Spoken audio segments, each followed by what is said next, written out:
उपासक का चेहरा अग्नि ज्योतिमय, ज्योतिमय। ऐसा नहीं कि वो सांवला रंग है तो खिल नहीं पा रहा, नहीं, ब्रह्मचर्य और नियम, ऐसे कमल के फूल का जैसा चेहरा हो जाता है उसका, खिल जाता है चेहरा। मुख प्रसन्न तन तेज विराजा, कीन्हिस रामचंद्र कर काजा।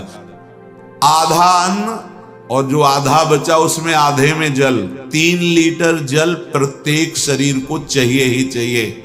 उससे शरीर की गर्मी तेजाब लघु शंका से निकलती है और वो कब्ज तोड़ने में सहायक होता है।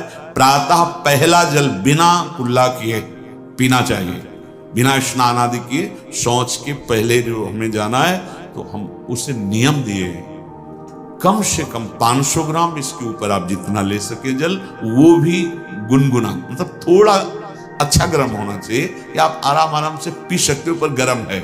और वज्रासन में बैठ के, अभी देखो कब्ज नष्ट होती है कि नहीं, बहुत जिसकी कब्ज बन रही, रोज शाम के गर्म जल या गर्म दूध से बताया है कि आप 1 चम्मच छोटी हर पिसी हुई, 1 चम्मच ईशबगोल की भूसी महीनों लो, सालों लो, वो आपकी आंतों को परिपक्व करके फिर ऐसे कर देगा कि फिर आपको औषधि नहीं चाहिए। ये बहुत साधक के बचाव पक्ष की औषधि है। नहीं आप जैसे एकदम कोई ऐसा कड़ा चूर्ण लें तो आपके ब्रह्मचर्य पर घात हो जाएगा। ये सब अनुभव की बातें हैं। जल आवश्यक है आपकी स्वस्थता के लिए और वायु आवश्यक है। आधा अन्न और आधे से आधा जल और आधा खाली जो श्वास के।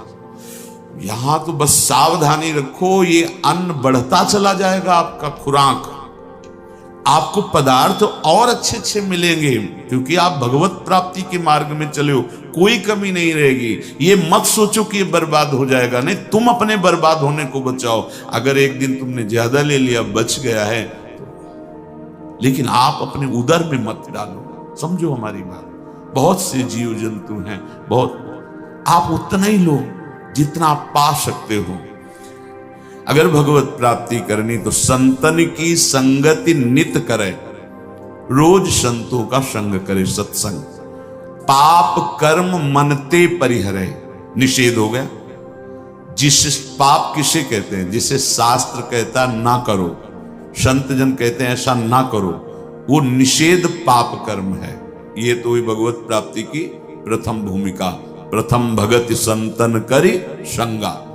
अब तुरंत बदल गए, उदर की बात कहने लगे।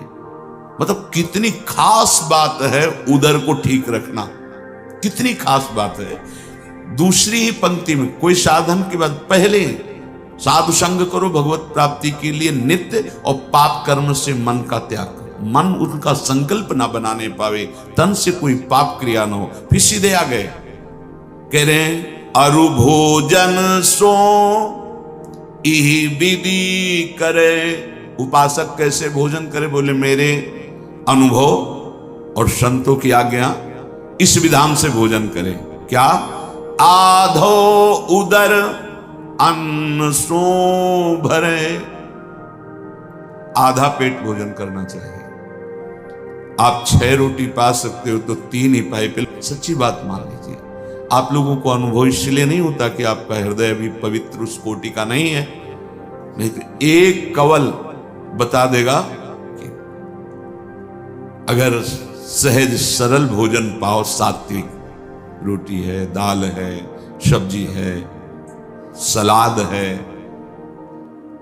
लाखों रुपया तुम बीमारी में खर्चा करवा रहे हो, फल सलाद ये नहीं पा सकते। अगर घर का बना हुआ पदार्थ शुद्ध हाथ का है, चलो भाई जैसा आप, लेकिन बाजार का होना चाहिए। ठीक है, बाहर हम बहुत साफ स्वच्छ बैठकर बेच रहे हैं, लेकिन बनाने वाले कैसे हैं, उनका भाव क्या है, उनकी पवित्रता क्या है। ये जो बेचारे व्यापार नौकरी आदि में बाहर मारे घूम रहे हैं, उनको किसी न किसी तरह उदर पोषण करना है। पहली बात है हरि प्रसाद कछु दुर्लभ नाही, जो इच्छा करे हो मन माही।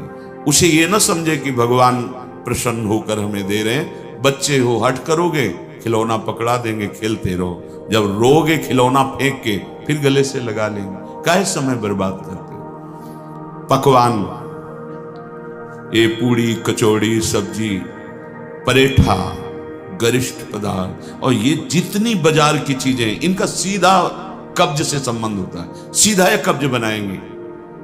आप श्रम तो करते नहीं, घंटा 2 घंटा ऐसा श्रम, तो वो आपके अंग जो है उनमें पावर नहीं रह गया और आप लादते चले जा रहे हैं। सब जरूर समय से खाना है, अगर आपको कब्ज हो रही तो छोड़ो, भोजन छोड़ो। अब ऐसी चीजें, पपीता है, फल है, आप कहोगे सत्संग बहुत जरूरी है ये, क्योंकि हम देख रहे हैं। कैसे भजन करोगे आप लोग, कैसे भजन करोगे जब आपका उदर साफ नहीं है? तो पहली बात, स्वादहीन भोजन आपको महापुरुषों के मार्ग में आगे बढ़ा देगा। स्वादिष्ट भोजन आगे कदम नहीं बढ़ने देगा। ये लिख लो आप कागज में। जिसका भजन में आगे उन्नति करनी है तो भोजन नीरस होना चाहिए, तो भजन सरस। और अगर भोजन सरस तो लिख लो, वजन बढ़ेगा, भजन नहीं, वजन बढ़ेगा। बढ़ते चले जा रहे हैं, क्योंकि व्यायाम नहीं, किसी भी तरह की कोई ऐसी श्रम वाली क्रिया नहीं। पड़े रहना है तो बस सोने का मन करेगा, पड़े रहो। प्रार्थना है, अमूल्य जीवन है, अमूल्य कृपा हो गई है। इस रसेंद्री को संभालो। सब इंद्रियां तुम्हारे वश में हो, रसेंद्री वश में ना हो तो तुम जितेंद्री नहीं माने जाओगे। और एक इंद्री केवल रसेंद्री वश में हो, आप स्वाभाविक जितेंद्री हो जाएंगे। अपने लोगों को तो कई दिन भोजन नहीं मिला, और मिला जो रूखा सूखा कभी मिला वो हाथों में ही चिपक जाता। बड़े कष्ट सहे इस विषय के, पर ध्यान नहीं दिया। भगवद आश्रित तो गंगा जी का जल जो है सब औषधियों का स्वरूप, उस समय परम पावन गंगा जल का शिव। तो आप लोग इस बात पर ध्यान दें। आधो उदर अन्न सो भरे। देखो, अगर भजन करना है एक बार में भोजन ले लो, दोबारा तुम्हारे पास मांगने की जरूरत नहीं होनी चाहिए। 5 रोटी रख दो, ये सब्जी हो गई, दोबारा बस हो। हम इसी से अपना काम चलाएं। ये जो गरम गरम बार बार पर, ये गृहस्थों के लिए है जो बहुत श्रम करते हैं, मेहनत करते हैं। मान लो हमारी प्रार्थना, एक बार जो आपको पाना है, एक बार पुरुषा लो, एक बार नियम बना लो, मुझे इतना, मुझे इतना। हम 20 वर्षों की बात सदगुरुदेव भगवान कहते हैं, अगर 3 रोटी बनी है तो 1 रोटी प्रसादी में, नहीं तो 2 ही पूरा जीवन हो गया। देखते 2 ही, 2 सिर्फ अपने हाथ से बनाकर, और थोड़ी सब्जी। रात्रि में उस समय जब सेवा में थे 250 ग्राम, क्योंकि अर्थ अव्यवस्थित था, कहीं किसी से मांगना नहीं, जो श्री जी दे दे ऐसा।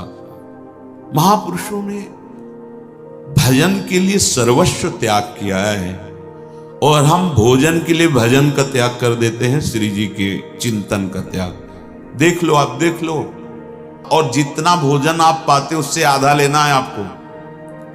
इतने बड़े महापुरुष भोजन की बात कर रहे, भगवान कर युक्ताहार विहार से, तो आधा पेट भोजन गिन लो आप, अपनी रोटी और सब्जी और सब। ऐसे नहीं कि रोटी में तो गिन के चल रहा है, लेकिन और अगले पदार्थ जो हैं वो नहीं। कमी नहीं है हमारे भगवान के दरबार में, और न संसार में पदार्थों की कमी है, लेकिन तुम में कमी हो जाएगी। तुम्हारा जीवन भजन विहीन हो जाएगा।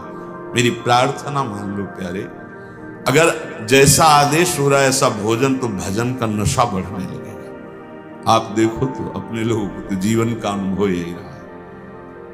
अगर आप ऐसे ही, तो कैसे भजन हो पाएगा? क्योंकि आपको तो अनुभव है नहीं कि इसका क्या प्रभाव पड़ रहा है। आप हंस खेल कर बात करके समय पार कर रहे हैं, इसलिए अगर आप अंतर्मुख हो तो एक कवल का प्रभाव बता देगा आपके चिंतन में कितना फर्क पड़ गया। आधा पेट ही भोजन करना है। आपके पास जितने भी बैठे हैं, अब तो व्यवस्था है जीवन। आप देखो तो बाल भोग पास हो, आप राजभोग पाओ, आप शयन भोग पाओ, थोड़ा थोड़ा भजन करना है, प्राणों का पोषण करना है, भजन करना है। तो आधो उदर अन्न सो भरे। ठीक, आधो में आधा जल और आधा छोड़ दे वायु के लिए। यहां जलवायु से तो मतलब नहीं है, पूरा यहां तक पूरा ऐसा। फिर कहेंगे एसिडिटी बन रही, कब्ज बन रही, भजन होगा।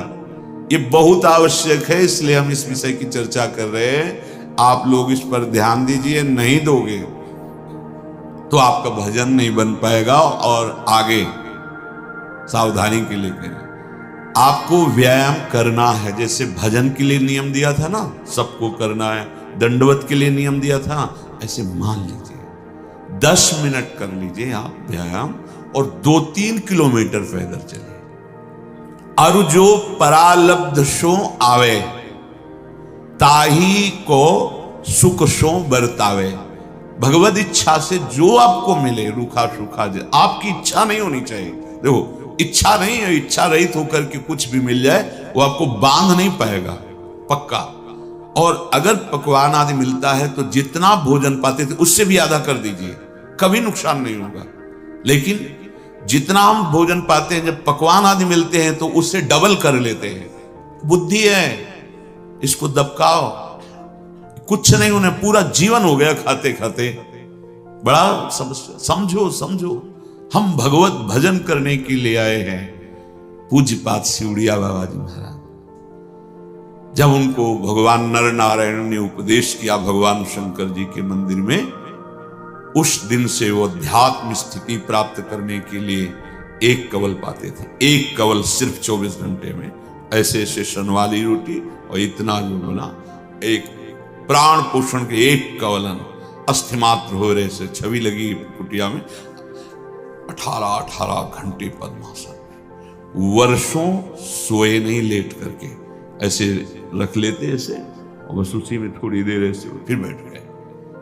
मेहनत की इन महापुरुषों ने शरीर राग, इंद्री राग, भोग राग, इनको विध्वंस कर दिया, तब ऊंचाई पर चढ़े। गंगा किनारे भ्रमण कर रहे थे तो शाम के 4 बजे एक संत के दर्शन होते थे। बहुत लोग जा रहे थे, तो साधु जन भी थे। हमने पूछा आप लोग कहाँ जा रहे हैं? बोले वो आधा घंटा के लिए निकलते हैं, बस उनके दर्शन करने जा रहे हैं। तो संत दर्शन गए हम। आपको क्या बताएं, शरीर की आप एक एक हड्डी गिन सकते थे, एक एक हड्डी, और चेहरा ऐसा था कि पूछो मत। बस अगर आंख उठा के देख लें, यही इच्छा थी एक बार। इतना सुंदर चेहरा, इतना भारी आकर्षण कि बड़े वृद्ध सन्यासी भी उनके दर्शन करने जाते, और वो 30-32 वर्ष की अवस्था। फिर जो वहां के संत जन थे उनसे उनका रहस्य पूछा कि ऐसी स्थिति कैसे, तो उनका ये अपने हाथ से कभी कुछ नहीं पाते, इनके गुरुदेव देते हैं। वैसे शिष्य गुरु की सेवा करता है, पर इनकी सेवा गुरुदेव करते हैं। कोई मिल नहीं सकता 24 घंटे में, कोई ये बोलते नहीं है। और पालक का केवल जूस लेते हैं जो गुरुदेव देते हैं, तो अस्थिमात्र होए रहे और चेहरे में, और निरंतर मंत्राकार होती। तो बड़े बड़े वृद्ध संत जन उनके दर्शन करने जाते थे। आप समझो, पूज्य पंडित गया प्रसाद जी महाराज अपने ब्रज में चलते फिरते गिरिराज जी कहे जाते थे। अल्पाहार, निरंतर भजन। सदगुरुदेव भगवान कहते हैं, एक बार जब परिक्रमा में गए थे, कि देखो देखो वैराग्य प्रधान भजन कैसी उन्नति प्रदान करता है। वैराग्य रहित जीवन में विषयानंद लेते हुए भगवदानंद नहीं मिलता। विषयानंद त्यागी को भी भजन का अनुराग और दिव्यताएं आती हैं। तो जो आपको प्रारब्ध से मिले उसमें बुद्धि रखनी। स्वादिष्ट और पकवान पदार्थ ही केवल अगर है हमारे भोजन में, तो जितना भोजन पाते हैं उससे आधा पाएंगे, और एक बार उपवास करेंगे, दूसरे टाइम पच जाएगा। आप लोग सावधान रहिए। बहुते को उद्यम परिहरे, निर्भर ठोर बसेरो करे। उपासक की वास स्थान ऐसा होना चाहिए कि जिससे पहले तो जिससे जंगलों में सर्प बीची उतनी क्षमता अब नहीं। आपके तो बहुत सुंदर व्यवस्था है, निर्भय स्थान, दरवाजा बंद कर लिया, कोई बात नहीं करेगा। अब यहाँ तो नहीं कि सांप बीछी और मच्छर। अपने लोग जब गंगा किनारे भजन के लिए बैठते ना 4 बजे, तो सैकड़ों ऐसे मच्छर मोटे मोटे, क्योंकि गंगा जी का किनारा और लता पता ऐसा कि दिन में देखो तो ऐसे छोटे छोटे दाग बन जाते थे। भजन ऐसी थोड़ी चीज है कि सुविधा से होता है, कुछ नहीं। जितनी सुविधाओं के भोक्ता बनोगे उतना ही अंता स्थिति में तुम कमजोर होते चले जाओगे। सत्य कहते हैं, हृदय की बात कहते हैं। ये जो कुछ सुविधाएं हैं तो जबरदस्ती डॉक्टरों के कथनानुसार जीवन में कभी एसी का प्रयोग नहीं। ये सब असुविधा जो भगवान की कृपा से मिली, तो इन सुविधाओं को स्वीकार। ये सुविधाएं हमारे सौभाग्य थोड़ी है, ये सुविधाएं में सुख देने वाली। क्या समझते हो? नंगे पैर पुराने वस्त्र पहन करके चलने में जो हमारे गर्व मिलता था, वो ये गर्व थोड़ी है। ये पहन लिया, वो पहन लिया। बाबा जी के गर्व का विषय है 60 गांठ कौपीन में इंद्र बापुरो कौम। लंगोटी भी पूरी सही ढंग की नहीं है, उसमें भी छेद लगे हुए हैं, उसमें भी गांठ पड़ी हुई है। लेकिन इंद्र बापुरो कौन? उनके अध्यात्म शक्ति के सामने बेचारा इंद्र, बेचारा इंद्र क्या है? इस मार्ग के प्रतीक, जहां रिद्धियां सिद्धियां हाथ जोड़े खड़ी रहती हैं और वो मांग के खाते फुटपाथ में पड़ना स्वीकार करते हैं। कोई भोग भगवान की प्राप्ति को जो बाधित कर दे, ऐसा वो स्वप्न में स्वीकार नहीं करते।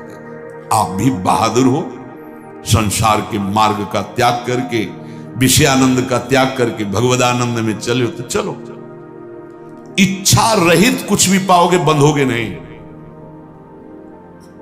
जो प्रारब्ध सो आवे, ताही को सुख सो बरतावे। सुख पूर्वक जितना पचा सकते हो या जो स्वीकार करो, वो केवल होश में विवेक के द्वारा प्रारब्ध के अनुसार भोगा सकते हैं, लेकिन वो भोगवाने के लिए विवश नहीं करेंगे। विवेक के द्वारा आप उनको भोगो या दूसरों को त्याग करके दे दो। तो आपके सामने प्रारब्ध वशात आया, भगवद इच्छा से आ गया। अब भोगो या ना भोगो, ये तुम्हारे ऊपर की। अगर भोगे तो योग से वंचित हो जाओगे, और अगर त्याग कर दिए तो शांति पद में, त्यागात शांति अनंतरम, शांति पद में स्थित